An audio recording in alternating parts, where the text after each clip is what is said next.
बहुपद है। तो बहुपद के हम आपको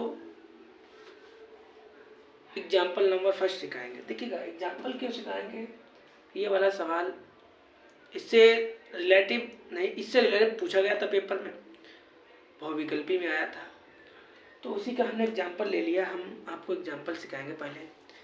तो इसमें पूछा गया, ये आपको बहुपद दिया गया, उसमें उन्होंने पूछा है इस बहुपद के शून्यांक क्या होंगे। तो शून्यांक ज्ञात करने के लिए पहले क्या करते थे, सबसे पहले हम गुणनखंड करते थे और गुणनखंड बाद मेरे शून्यांक निकल आते थे। तो सबसे पहले इसके गुणनखंड कर लो, ठीक है। जैसे ठीक है, आप गुणनखंड कैसे किए जाते हैं, यदि आप 9th में ना पढ़े हो तो कोई बात नहीं, आपको गुणनखंड यहीं से समझ में आ जाएगा। देखिएगा आप यहाँ पे कुछ नहीं लिखा है तो वहाँ पे 1 लिखा है, यदि एक्स स्क्वायर के आगे कुछ नहीं लिखा है तो वहाँ पे 1 लिखा है। तो इस पहले वाली का लास्ट वाली में गुणा करो, तो गुणा करने पे आपको कितना आएगा, 3 आएगा, ठीक है। आप ऐसी कोई 2 संख्याएं चुनिएगा आप जो गुणा करो तो 3 आए और जोड़ो घटाओ तो हमेशा बीच वाली संख्या है। जैसे यहाँ पे 2 लिखा है और कितना ही लिखा हो, तो आप गुणा करने पे आपका 3 आना चाहिए। तो 3 एकम 3, हमने आपसे कहा था कि गुणा करने पे 3 आए और जोड़ने घटाने पे ये वाली संख्या है, ठीक है। तो गुणा किया तो 3 एकम 3 और 3 में से 1 माइनस करेंगे तो कितना आएगा, 2। देखो यही वाली तो आएगा, यही तो हमने आपसे पूछा है। तो यहाँ पे जो ये वाली बात है ना, यही हम लिख लेंगे।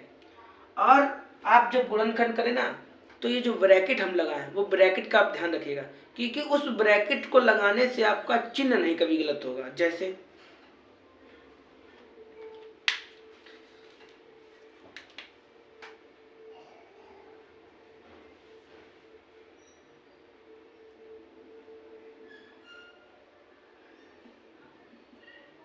ठीक है, हमने देखिएगा ये जो चिन्ह लगा लिया है, ये जो ब्रैकेट लगाया है, इस ब्रैकेट से मेरा कभी चिन्ह गलत नहीं होगा, ठीक है।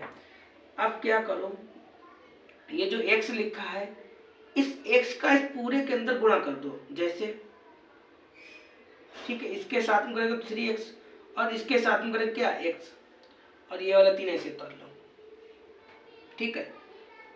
यदि ब्रैकेट के बाहर आपका माइनस का चिन्ह लगा है, जैसे यहाँ पे यदि ब्रैकेट के बाहर आपका माइनस का चिन्ह लगा है तो आपके ब्रैकेट के अंदर के चिन्ह अपोजिट हो जाएंगे। जैसे ये यहाँ पे प्लस का है ना, तो किसका हो जाएगा, माइनस का।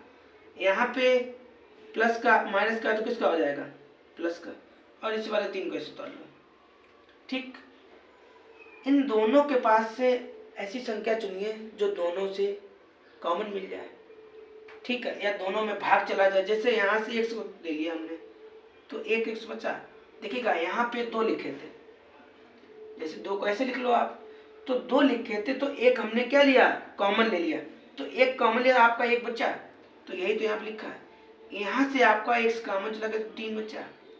और इन दोनों के पास से कुछ कॉमन नहीं है, जब कुछ कॉमन नहीं मिलता है तो वहाँ से 1 कॉमन लेते हैं। जैसे 1 ले लिया और इसे ऐसे तोड़ लो। और हमेशा गुणनखंड जब भी करना तो ध्यान रखना दोनों ब्रैकेटों में संख्याएं समान आती हैं। जैसे इसमें ये समान आई, हमेशा समान आती है, ठीक है। और इसे लिख लो आप। उन्होंने कहा था कि आपको क्या चाहिए, शून्यांक निकालने हैं। तो शून्यांक निकालने के लिए क्या करो, थोड़ी हिंदी लिख लो, ठीक है। क्या हिंदी लिखोगे, जैसे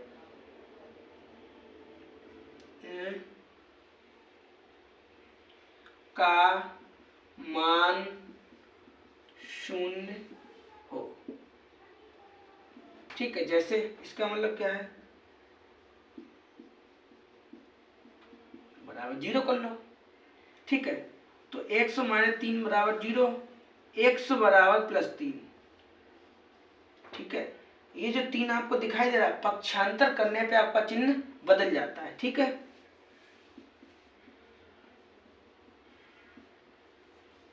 तो आपका शून्यांक क्या निकला, प्लस का 3, क्या निकला 3 और माइनस का 1। आपका देख लो ये बहुविकल्पी का था, क्या कहीं पे दे रहे हैं, देखिएगा यहाँ पे दे रहे हैं, यही आपका आंसर हो जाएगा। ठीक है।